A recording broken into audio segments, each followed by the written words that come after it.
This will be President William Ruto's second highest state visit, of course, after he visited the United States of America last year of May, with the president also expected to sign multiple bilateral agreements across sectors such as trade, manufacturing, agriculture, climate change, education, tourism and technology transfer. You do know that China, with its technological advancement, this is where the president is seeking to, of course, to ensure that the country is benefiting from. Now, this morning, the Principal Secretary for Foreign Affairs, that is Korir Sing'oei, has also affirmed that Kenya plans to construct a modern Ministry of Foreign Affairs in the country. This follows an agreement that was signed between China and Kenya, where China will at least partly finance that new headquarters that will be the Foreign Affairs Ministry. It will also be a technological advanced Foreign Affairs headquarters here in the capital, a partnership between Kenya and China.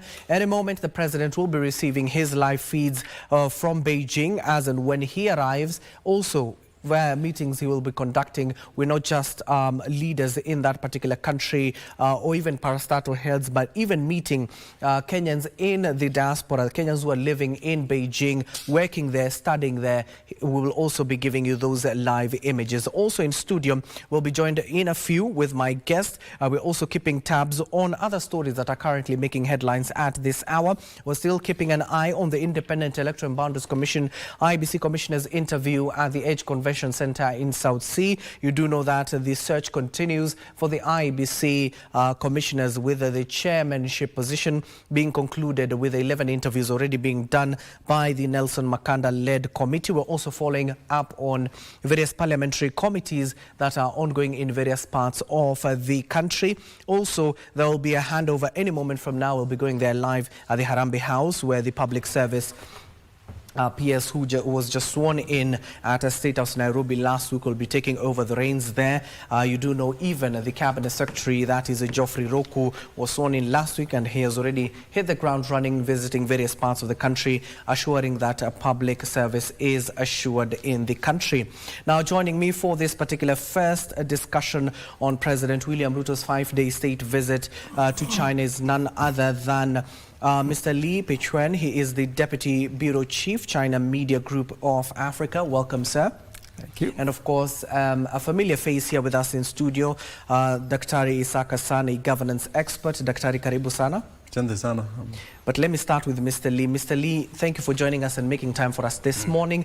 Maybe the first question will be, how significant is this trip for both China and Kenya? It's very significant, and I would say first and foremost, I would like to use the word finally. Finally, the president is making the trip to Beijing. You can see the Chinese community here in Nairobi, in Kenya, have been looking forward to such a visit, and this is going to be the first visit by an African leader to be in Beijing after last September, when the FOCAC summit meeting took place in Beijing. FOCAC, that's the Forum on China-Africa Cooperation, and it will be, even though the President Ruto has been to China a couple of times before, but those two visits were part of the multilateral occasions. I mean, the FOCAC summit, as well as the celebration of the 10-year anniversary of the Belt and Road Initiative. Yes. But this is the first one. This is the first time for the president to be there on a state visit. This is a bilateral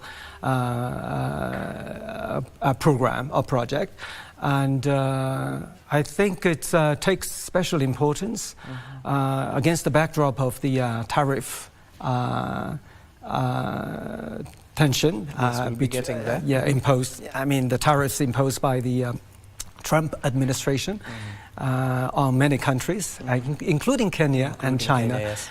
It takes special importance, you know. Kenya is also faced or threatened with a 10% tariff increase. Yes.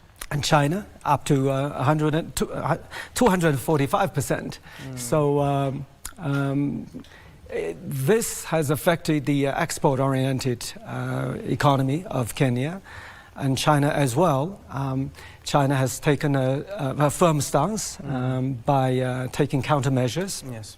And it does need the support of other countries, including Kenya.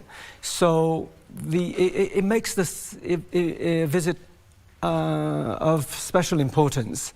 But of course, the visit had been arranged or planned before the trade tensions got stirred up.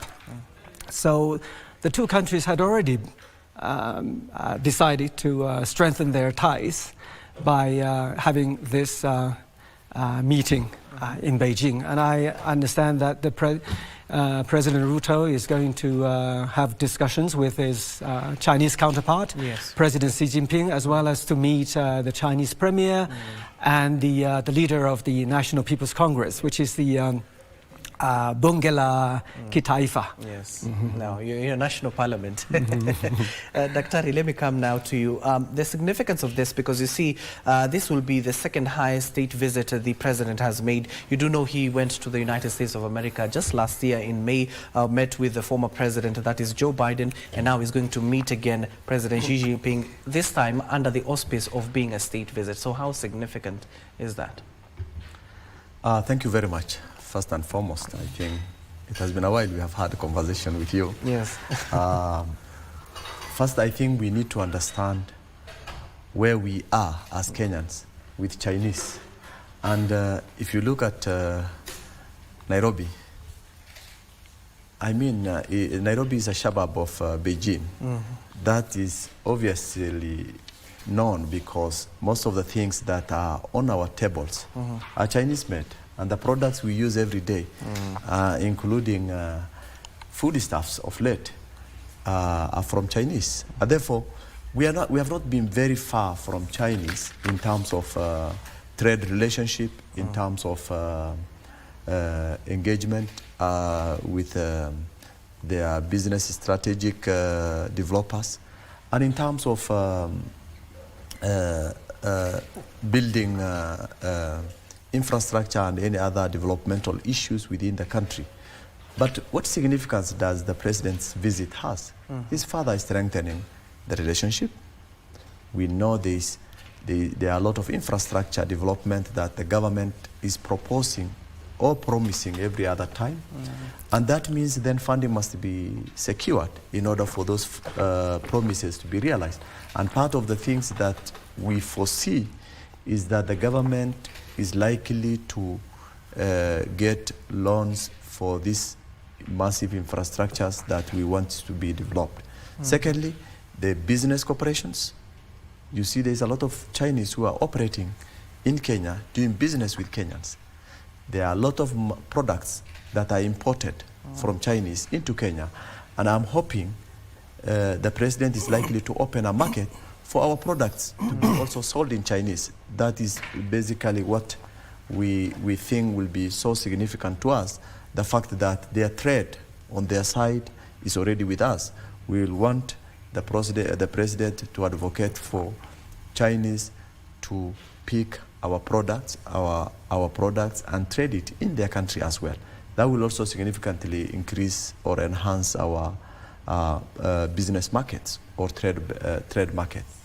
Thirdly, you will realize that the factor of Trump is hitting globally because the tariffs that, as he has mentioned, the tariffs that has been increased on all products will significantly impact on products that are being imported into countries. Therefore, imports will be more higher expensive than before. But again, when you have a direct link with China, you are able to agree on modalities of subsidizing those tariffs so that Kenya becomes a hub for Chinese in also selling the products that earlier on were suspended from other part of the world, because if the tariffs is increased in America, for example. You know, there are some things that people don't understand.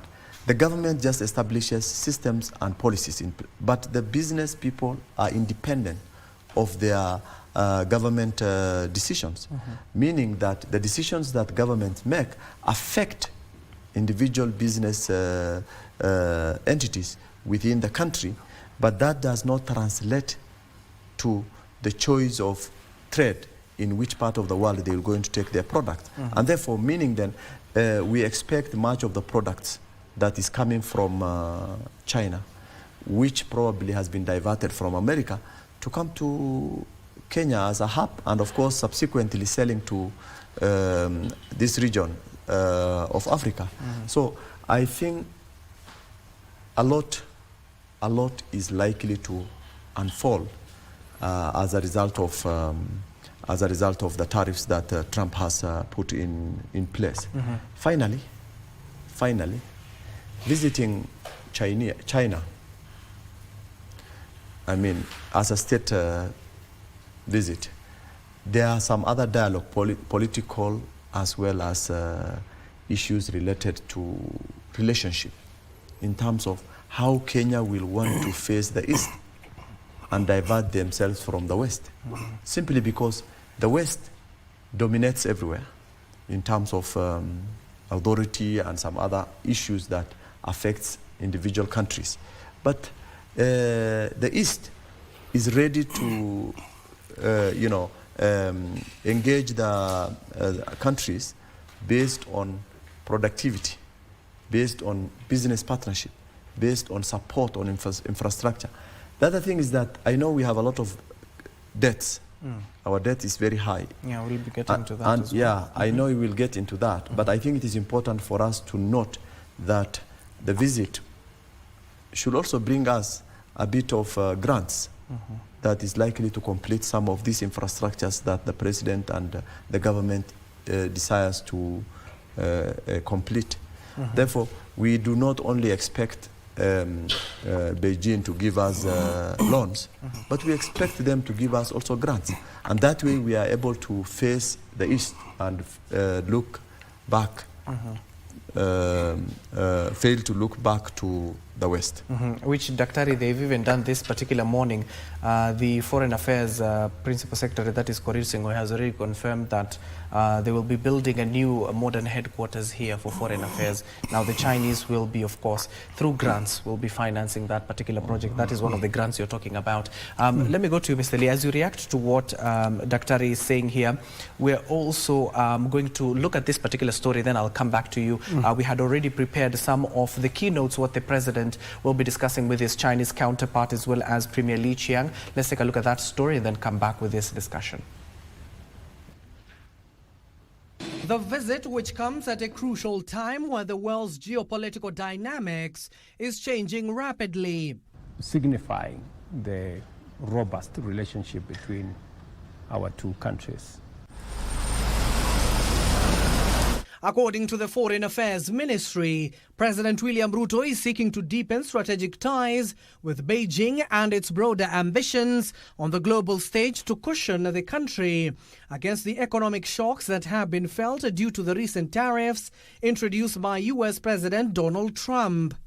During the 5-day state visit that is set to commence on Tuesday, we'll see President Ruto hold high-level talks with President Xi, Premier Li Qiang and National People's Congress Chairman Zhao Leji. I am looking forward to this trip because it will give me an opportunity to exchange at the highest level with President Xi on matters of mutual interest. President Ruto and his Chinese counterpart are expected to sign multiple bilateral agreements across sectors such as trade, manufacturing, agriculture, climate change, education, tourism, security and technology transfer.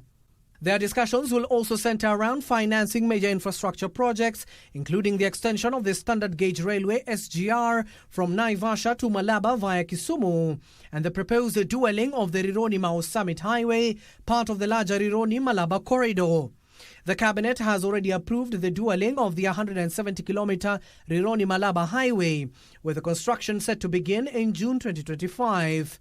So these are very important projects, and we're looking forward to concluding those which are not concluded, and having a conversation on how to bring the others into being so that we can enhance commerce, we can enhance trade within our region, and also between Kenya and the rest of the world. The visit will also cement cooperation under the Belt and Road Initiative, which China launched in 2013 to strengthen global infrastructure and trade connectivity. Well, the president is already in China, as in when we get that particular image of how he had arrived there, as well as some of the meetings that he'll be conducting today as the state visit commences today until the end of the week for the next 5 days or so. We'll be sharing those details with you. Also, our reporters are following on that particular bit, as and when we get those particular links or stories related to the same, we'll be sharing them with you. Mr. Lee, let me come back to you. You've just heard some of the key areas that the two heads of state will be focusing on. As you react to what Daktari was saying earlier on, let's go back now to the tariffs issue. We have seen China taking a strong position. As and when we witnessed the Donald Trump issuing those tariffs, China retaliated. So there is this saying in Kiswahili, especially given that you have been here and you know it, fahari wawili wakipigana nyasi ndio umia. When two big world economies such as China and US are fighting on the global stage, it is us, the third world countries, are said to suffer. So what measures, given that you, even from the back of the Chinese two sessions that concluded just a month ago, so what measures have China put in place to ensure that you put a buffer for countries such as ours, allies to China? Well, first, if I can, let me explain a bit why China doesn't believe the kuweka ushuru, sio haki. It's not fair to impose the such rates of tariffs. And I think the Trump administration has done it based on the assumptions or beliefs, among others. China has had a huge trade surplus in bilateral trade, and when it comes to commodity trade, that's true. But I think the U.S. hasn't taken a full picture of bilateral trade, in that it has failed to include the service trade between the two countries, and where the U.S. has, over the years, enjoyed a huge surplus. For example, 2 years ago in 2023, the surplus was up to $40 billion US. And also, we have also to consider the fact that American companies in China, sold huge amounts of products in China. I mean, American companies in China sell products in China. That's about 490 billion US dollars in 2023, as opposed to about 70 or 80 billion US dollars worth of products sold by Chinese companies in America. So we believe, if you include both figures, the bilateral trade on the whole is balanced. So China has taken a strong stand then, and actually the service trade. I mean, the European Union, as well as Australia and Canada, have also they've also complained about the failure of the U.S. to include service trade, where the U.S. has all had a surplus over the years. So this is one thing, and China has. That's the reason why China has taken a tit for tat stance on this particular issue. And when it comes to trade between China and Kenya, and I'm very. My friend has used the word suburb. Kenya is the suburb of China. To some extent, I agree. I mean, indeed, Chinese products are used widely here in Kenya. Yeah. But I would like to use the word neighbor. Indeed, trade between the two countries have increased over the years. Last year, it reached, the trade volume between the two countries reached $8.8 billion US dollars. That represented an 8.8% increase over the year previous. China has imported, Kenya has imported textiles, machinery, communication equipment, and indeed, there is a surplus over there. But I'm sure you agree with me, China doesn't pursue necessarily trade surplus with Kenya, but it's all determined by the market. And the products indeed have benefited the life or the industrialization effort here in Kenya. And because of the imports of or the production of telephones here, SIM, mobile phones here, it has been possible that most Kenyans have an iPhone to use in their hand. So on the one hand, this is indeed not something China pursues, a trade surplus, but indeed the products are helpful. And actually China has also tried to expand the imports from Kenya, local products of Kenya, by installing systems of green lanes, green corridors to facilitate imports from Kenya, like avocado. Just a couple of years ago, fresh avocados began to be imported and consumed in China. So China has been trying to expand the products as well, to add value to Kenyan products.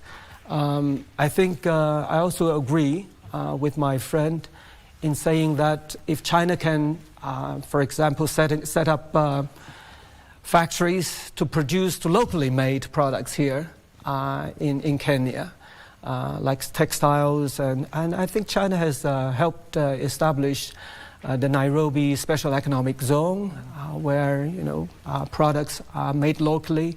So if they are sold to China and other countries, other than raw materials or semi-finished products, that would be helping. And I think, indeed, China has yet to make efforts towards that end. And China has already, I think it has made a good start already.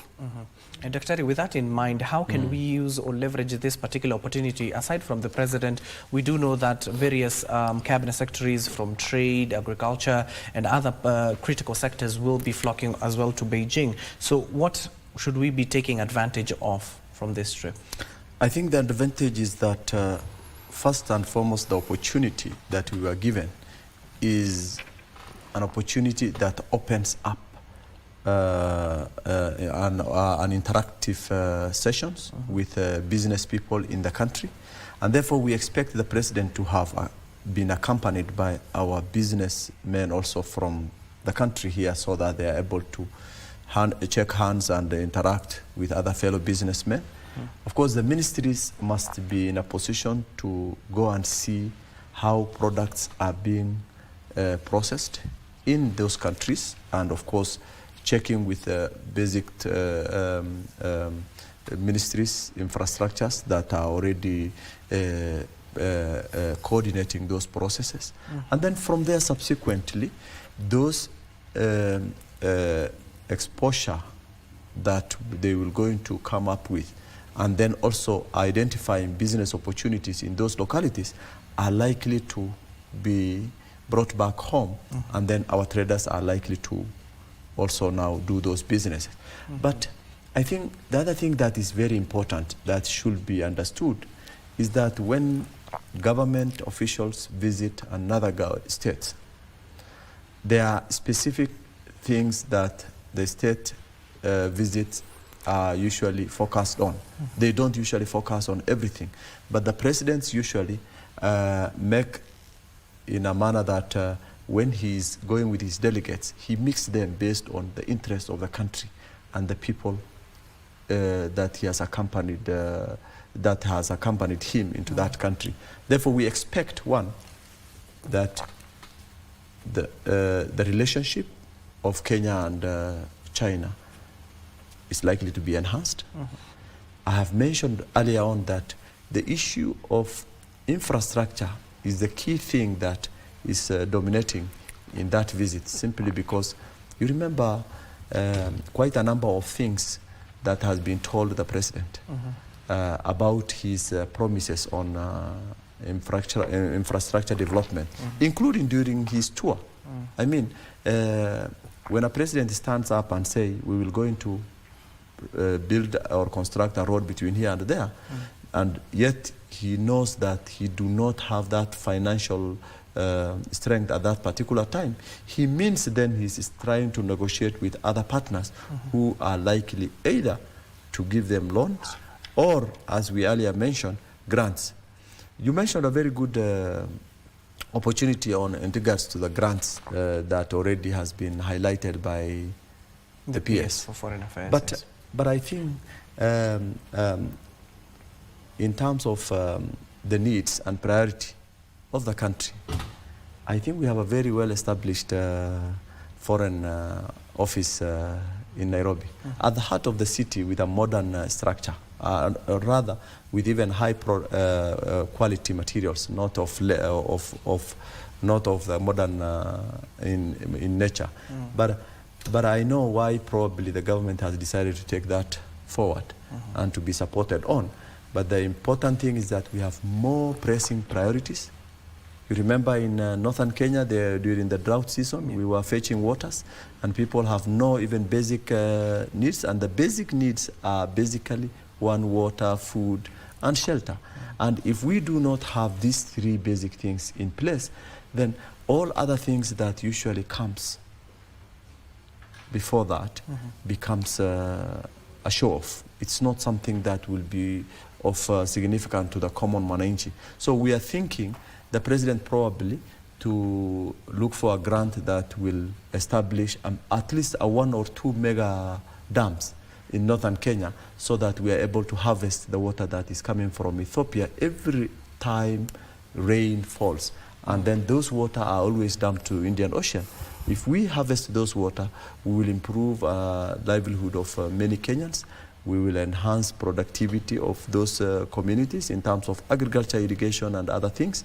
We will also provide, that will be in a position to provide also fodder as well as water for their animals. So there are quite a number of priorities that we want the president to go and negotiate and come with it from that particular aspect. Of course, we do not want also things that are already in advanced stages to be also not considered. So there are a number of things that we hope will going to help us on that. And of course, the financial cooperation, the trade, investment, culture and educational exchange, these are areas that we think should be an opportunity for us to benefit from the visit that the president is making in Beijing. And let me go back to Mr. Lee. Mr. Lee, you've just heard what Dr. is talking about. Also, there are many people who are arguing, especially not just here in our country, but the African continent at large, that this foreign aids that we also not just receive from China, but other parts of the world as well, is a trap. What is your view on that? That trap, it has been all too common over the years when it comes to Chinese funding and loans in Africa. It's labeled as debt trap. I totally disagree with it. And let me say, I think probably people are not aware. Actually, Kenya owes loans. China accounts for only 10% of the public loans or public debt of Kenya. 20% of the foreign debt. So China is not the biggest debtor. It's not a creditor, I mean. And my understanding is Western investors, they offer loans in the form of multilateral packages. And but the thing is, this is what for us Chinese people here in Africa as well in China, you know, this narrative is created by someone who doesn't want to see, who only wants the African countries to fall into the trap of, you know, a poverty trap, to plunge them into poverty trap. I mean, the loans here, Chinese loans, they pay off. You can see they are reached. First, they are reached on a mutually beneficial basis. They are agreed upon by the two countries. It's not something that is imposed by China. So, and also the tangible results that you have seen. I mean, whether it is the SGR, standard gauge railway, or the airport expressway, they are over there. They are beneficial, or have the beneficial to have the potential to benefit the people here. So and as well, so far no country has been suffered from a debt trap over the years. So I think the so-called debt trap is a narrative created by some people who don't want to see the close ties between China and Kenya and other African countries. And when it comes to the loans, I've noticed that reports here in Kenya have focused on the infrastructural projects. And I'm also looking forward to some concrete financial arrangement to be made during the president's trip. I mean, take the SGR, for example. Yes. It's high time that the Mombasa-Nairobi or Mombasa-Naivasha road be extended to Malaba. And this is very important. I mean, if the railway is 500 kilometers, runs 500, 400 kilometers, it's not, you know, people may have other choices, like the road, may still, businesses still may resort to the road transport, but it goes up to Malaba, goes to Uganda, DRC, Burundi. You know, if it becomes an inter-regional transportation line, the effect of it, or the validity of it, will more than double or triple. So it's high time that I think the railway will, you know, extension of the project will materialize. And yeah, I'm hoping that the two countries can reach some agreement. If not during this President Ruto's visit, in the near future. And of course, that is one of the major focuses, especially the dispatch we received from the Foreign Affairs, focusing on the SGR. But Dr. let me come back to you. The reason why I asked Mr. Lee that particular question of debt trap, you do know what the president has been advocating across the globe in terms of the reform of the global financial system, calling for a more fair, inclusive and predictable architecture that serves the need of the developing countries as opposed to countries that have already been developed. Do you think these nations will listen? I don't think if they will ever listen, but before I go into that, I want to add a small input into the debt traps. And my brother decided to argue from the perspective of the China side. Let me pick it from the side of our side and the Western side, because diplomatic role in terms of debt trap has been in the limelight for so long. And China is known to have lent too easily. You know, their loans are so, lending system is so easy, particularly fragile economies like Kenya and any other African economies. Of course, their loans lack transparency. it has been proved from different countries where China giving out loans and you don't find clearly how that loan has been serviced. And of course, when certain countries default paying the loan, we know very well they have demanded for cessation of products or rather properties like ports and airports and even railways to recover their money. So it is not that it's something that is not in place. It is actually there. But the issue is, how do we want to approach it in terms of debt trap? I think China, they should be more specific with their loans that they give it to the loose economies. They should be in a position to support the system when a country fails to pay back the debt or the loan. And of course, they should come up with what is called the loan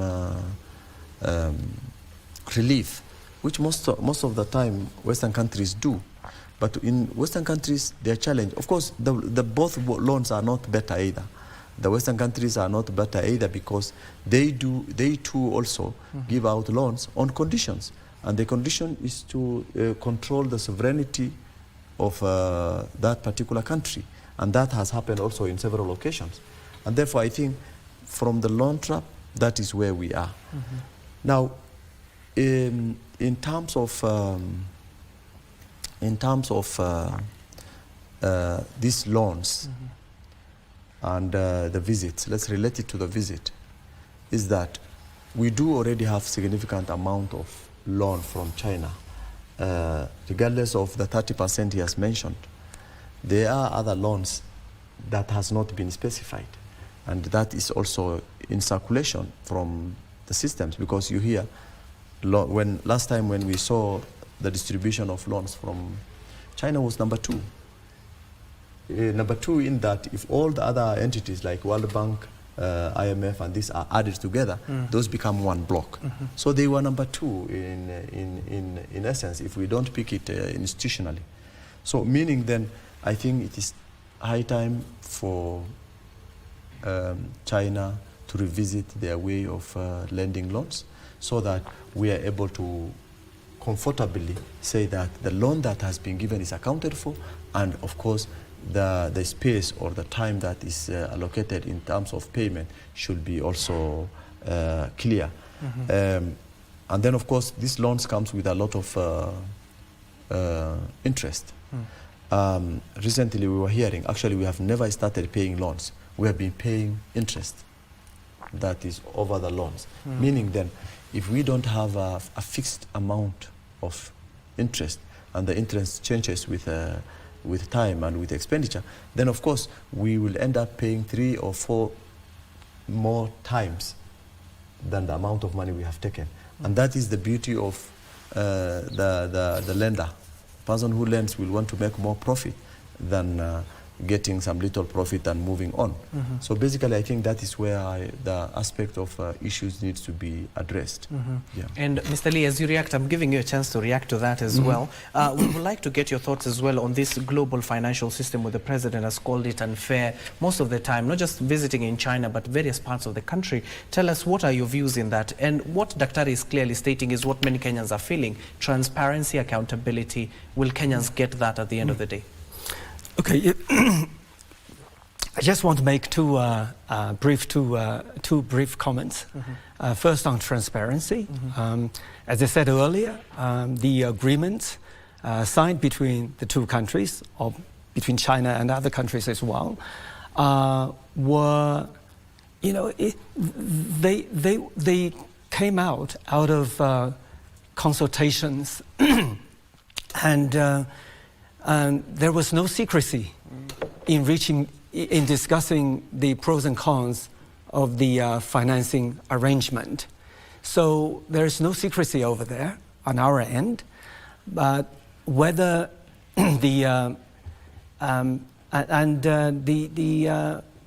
African governments, excuse me, or the Kenyan government, well, if it has to improve its internal auditing or checking system. That's that's the internal affair of Kenya. So, but the loan systems or mechanism or agreements have been signed after consultations, and we have to trust the wisdom or the foresight of our partner governments. And number two, when it comes to loan relief, and China has done make efforts to cut debt or reduce debt of African countries who suffer from who are in the position, least developed countries. China has done rounds of relief, loan cutting over the years. So I think China has done the similar things as other governments who offer loans to Kenya, to African countries. But Mr. Lee, we have seen the ramification of not paying a debt, especially there are various African countries, I don't want to mention those African countries, we have seen them defaulting in some of their loans. So maybe tell us the structure. If Kenya at the end of the day fails, let's say hypothetically, fails to pay that debt, what happens? Oh, that's a hypothetical question. I think in due time, China is willing to contribute to help. I mean, this is it's a hypothetical question. I really don't want to go into the details, but I'm sure, given the relations of the two countries, politically and commercially, and China will be in the position to offer a hand if needed. And of course, let me go back to Daktari. Daktari, we're also focusing on some of the investment opportunities that are there at the end of the day. So what should we be looking for? Especially, you do know that Kenya, we focus mainly on agriculture. And at the end of the day, China is one of the major producers of many things across the globe, especially when it comes to technological advancement. So what do you think we can borrow from them, especially from that aspect, to incorporate in our agricultural system? China first produces a lot of product, including agricultural produces. And some of the things that Chinese do is because their technology is on advanced level. If that is the case, then we expect China, one, to provide us or support us on issues related to equipment, farm inputs. Secondly, we are looking at modern farming. And in the context of modern farming, we have the issue related to enhancing productivity. And therefore, that means then there are quite a number of scientific or technological equipment or knowledges that Chinese keep in their produces and enhances the productivity. And therefore, we will expect that to be coming to Kenya in exchange of the visit. But having said that, I don't think if we need to adapt much of the Chinese way of farming, because much of their farming produces are based on genetically modified systems, or the one called GMO. We will prefer having organic food that we are already producing than having a genetically modified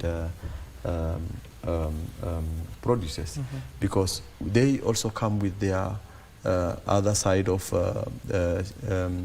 effects to the society.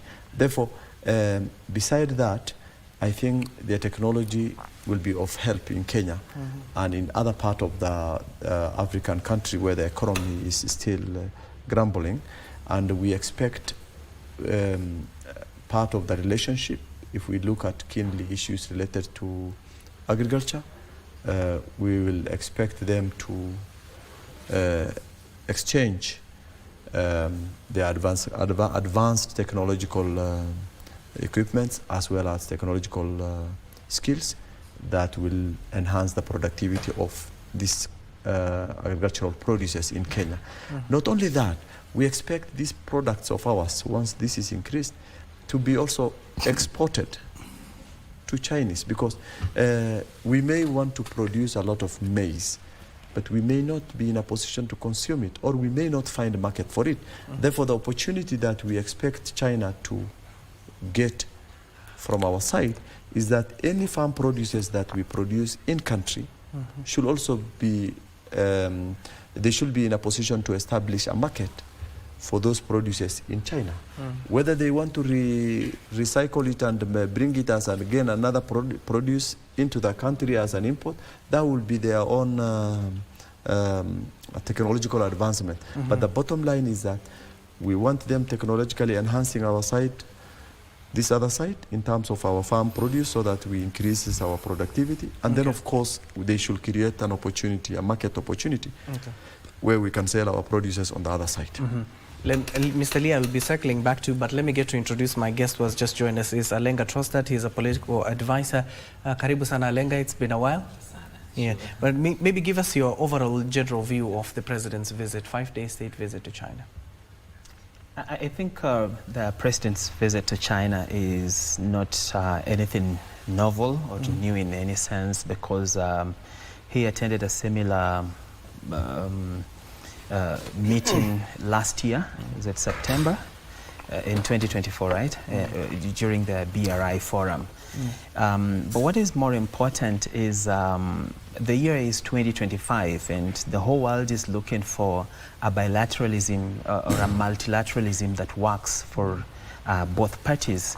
So we have been in a situation where most of our multilateral efforts have been towards the Western world or the European continent. But then what have been some of the gains that we have obtained from those jurisdictions, and what has been our role to play in those arrangements? Thirdly, has our voice been heard effectively in those conversations and those global tables? So I think the president is looking east, because the whole world is shaking in the new order of the new presidency of America that is trying to shake every corner of the world, and trying to have an opinion about every aspect of people's lives and different countries. So I think this for us is a preparatory step to try to look for more understanding friends, friends that are more accommodative. And it also then boils down to the nature of the Chinese in their multilateral arrangements. They have this modus operandi where they try to, understand the diverse cultures of countries they are dealing with. They try to absorb the practices of those countries to the greatest extent of even learning the language. I think the Chinese ambassador to Kenya, or before coming into Kenya, actually had to go to Dar es Salaam University and take a degree in Kiswahili. That's right. Yeah. And so that means this is a partner that wants to understand you deeply. But now the issue that the world has, or even Kenyans have with bilateral ties with China, is the aspect of transparency in those conversations. And that is why you see every conversation where China comes up for discussion, people focus on Chinese loans, because that has always been the center point of the conversations. But are there deeper things? Like if you look at the president's visit, there's a lot of things they are going to discuss about agriculture. There's a lot of support that they're going to discuss about, developing and supporting technical vocational training institutes in Kenya. And China being a global, major global hub for manufacturing and innovation, then you think if that conversation is advanced effectively through that line, and you look at our dynamic change in education, where a lot of students are going for technical courses, and those technical courses, we do not have enough support for them locally. So for me, if a conversation is deepened in that line, then we are looking at a Chinese corporation that does not just help the serving regime or the government of the day, but something that we can extrapolate to 10, 20, 30 Long years term. to come. Yeah. And of course, let me come back to you now, Lee. Circling back to what Dr. was talking about earlier, is China ready to share their technology with countries such as Kenya? Yes, and it's a must. And I think to help to align the BRI, the Belt and Road Initiative, with Vision 2030, China has is expected to make a technological transfer. My friend has just mentioned the agricultural technology, and I agree with you. GMO products have not. I mean, there have been there have been debates about whether GMO are good for the health or not, but organic products or organic way of agriculture is guarantees the safety of products, and if they are exported to China, Chinese people are very health sensitive now, and they would be welcomed by Chinese consumers. And talking about technology, technology in different spheres, different fields. I've noticed that recently during Badi's visit to Beijing, the two countries have signed nuclear energy cooperation, where a nuclear power plant is expected to be built in the near future with the technology from Chinese companies. And as well, robotics. That's AI robotics. That's a hot topic now. And my understanding is the so-called Luban workshops established by China here in Kenya, as well in other African countries, have listed robotics as one of the subjects or courses in order to, this is a way of sharing the AI technologies with our African partners. And in Abidi, technology, AI.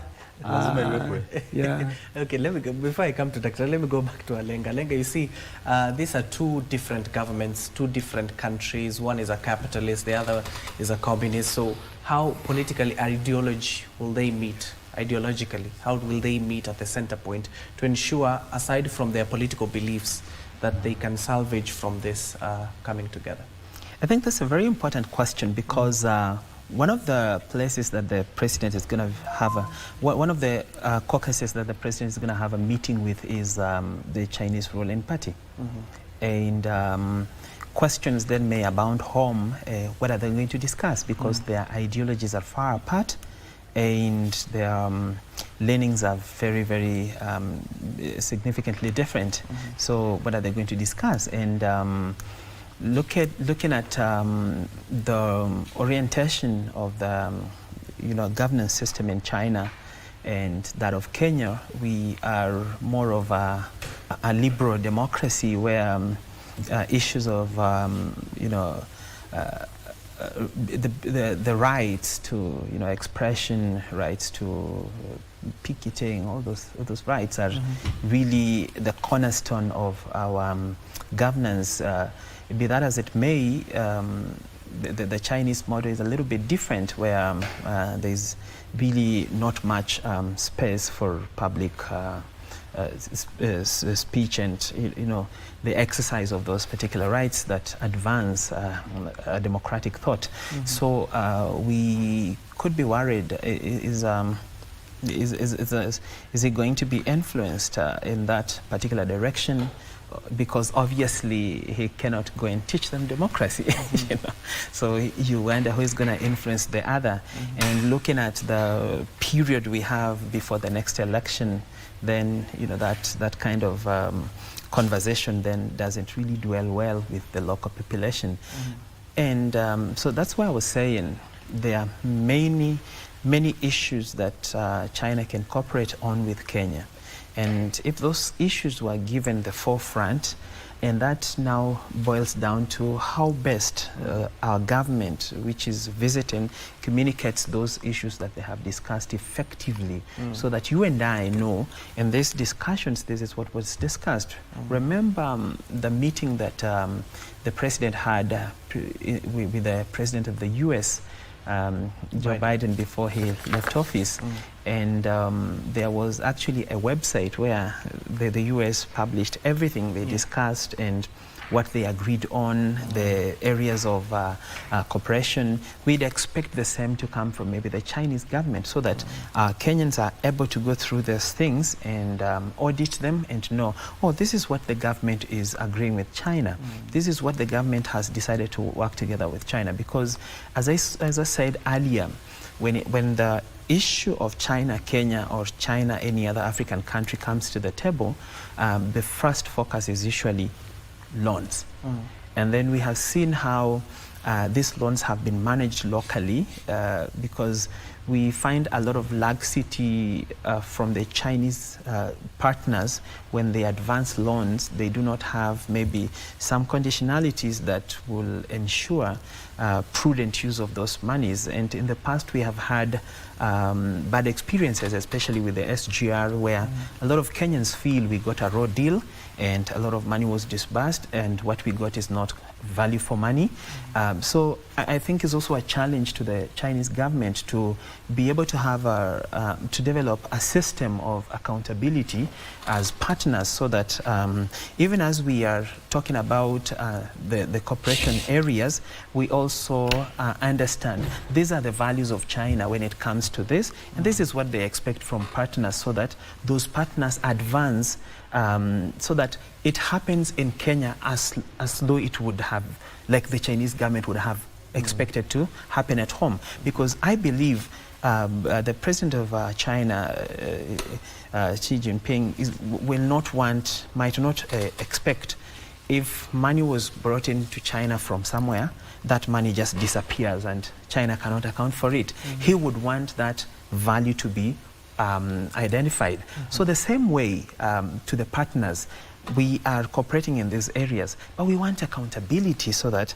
Kenyans or your people can see this is what we reaped in education through our partnership with China, so that back home China can also reflect and say, wow, I think what we did for Kenya in agriculture was impactful because this is what they were able to achieve.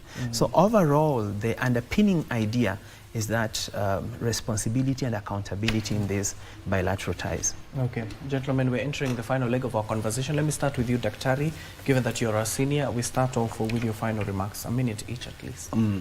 I think one important thing that we must understand is that when you look at issues related to political engagement, we are far from each other, China. We must understand that China and Kenya has different political platform and landscape.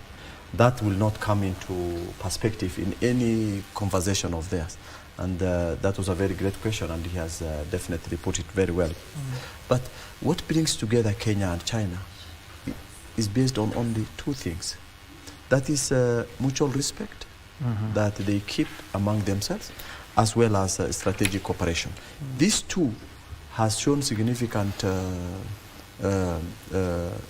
interaction, and it has already been observed that indeed this appears often here now and then. And of course, an example is when Kenya was trying to look for the UN membership. That is international endeavors. Yes. That is the time when China became handy, and they were supporting Kenya to be part of a member of the UN security member. Yes. And you know, those are the relationship. Beside that, the rest is trade. Cooperations, including loans, infrastructure development, education, as he has put it. Technical education is the thing that we talk about of late, and these are the things that Kenya and China can always cooperate on. But beside that, Kenya is plays its political game strategically, both with China and with the West, and in that, both of them will have interest in the country, and that gives us an opportunity to trade, gives us an opportunity to expose our young people to employments, be it in country or outside, expose our young people to go for educations outside or inside, depending on the relationship, or even having a scholarship from those institutions. So there are quite a number of things. So I totally say that what we expect the president to come back with from China is the fact that we need more grants than loans, because we have enough loans. So let our president negotiate on grants so that these grants can repay back in a very, strategic way than having loans that will burden us for many years and for generations to come, and eventually loans cannot be paid. And of course, the people who have lent you something, if you don't pay them, then we'll go under receivership.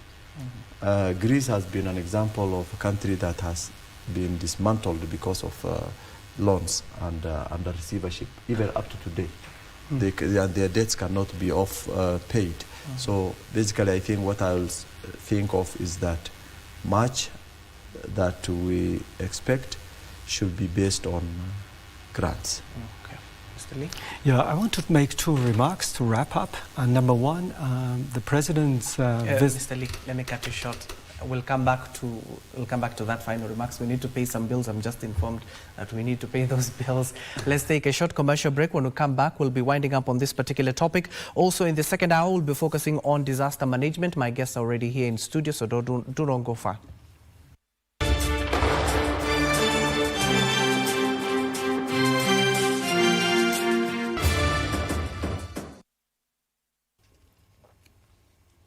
Welcome back, and thank you for staying with us. Continue with the conversation both on and offline. Our focus is on Kenya-China ties. As I told you, President William Ruto has already arrived in Beijing. As and when we get those live images, we'll be sharing them with you in the due course of our bulletin, even in our latter bulletins, focusing on the relationship, the key relationship that has lasted since we got independence here in Kenya with Beijing. Of course, the head of state with his counterpart, that is President Xi Jinping, are expected to sign multiple multilateral agreements on various fronts, from trade, tourism, agriculture. We'll be informing you on that. We're winding up with this particular topic. Let me go back to Mr. Lee. You were saying something before I cut you off. We went on a short commercial break. As you also give your final remarks, Mr. Lee, I even forgot this particular crucial question. You do know how USAID played an integral part, especially here in the African continent. Maybe will we likely see China plugging that gap? Okay, given the fact that even AGOA is disappearing, and also the tariffs, or at least threats of tariffs, that makes it more necessary for the two countries, China, Kenya, to strengthen their ties, and especially when it comes to trade. And regarding President Ruto's visit to Beijing, and you've nicely said, the two countries are expected to sign a diverse range of agreements covering not only trade, loans, infrastructure which have been the focus of our conversation today, but the agreements will also cover green technology, human people-to-people exchange. And I'm sure it will involve media cooperation as well, like between my company and KBC. So it's going to be a very encompassing outcome of the president's visit. And secondly, I want to pick up from my friend's comments on social systems. I mean, given the sound development of comprehensive relationships between the two countries, the difference of social systems will not make any difference to, or will not make much difference to the joint efforts to be launched between our two countries. As we Chinese say, this is a Chinese proverb, cats, whether they are white or black, so long as they can catch mice, they are good. So forget about social systems. If this is a reliable partner, if he can offer complementary advantages, if you are complementary to each other in terms of, trade, this is good. So the so-called social system difference is already out of our mind. We are more practical and down to earth. Like the cats, don't worry about, whether the types of color. So long as they work, so long as they are able to catch mice, they are good. Okay. Yeah, I think as I wrap up, this is what I would like to say. China's impact in Kenya cannot be overstated in terms of infrastructure, in media. You see the huge contribution that CGTN has played in terms of media development in this country. But we would call for a more nuanced engagement with Kenya that does not only stop at the top leadership, but actually an engagement that focuses on the people, in the sense that we would like to have a lot of capacity support from China in terms of education, technical education for that matter, development of new technologies like AI and machine learning and big data and all those things. In that, as I think about that, I think about entities that are in China and could easily come down to Kenya and do establish things here. We have the Consa Technopolis, which requires a lot of companies to set up so that the Kenyan market can be a beneficiary of those setups and those technologies. So I think a cooperation that exceeds beyond government to government and now focuses on the people of China and the people of Kenya will be a more placed arrangement that even the people can easily plug in, because when we discuss bilateralism and multilateralism, two things cannot go away. One is the realities, and two is the perceptions. So even as we address the realities, we also cater on the perceptions that people have when they hear of such Thank you so much. That is Alega Trossard, a political and policy advisor, Peichun, the Deputy Bureau Chief, China Media Group Africa, and finally Dr. Isaack, Hassan, a governance expert. Gentlemen, thank you for making time for us.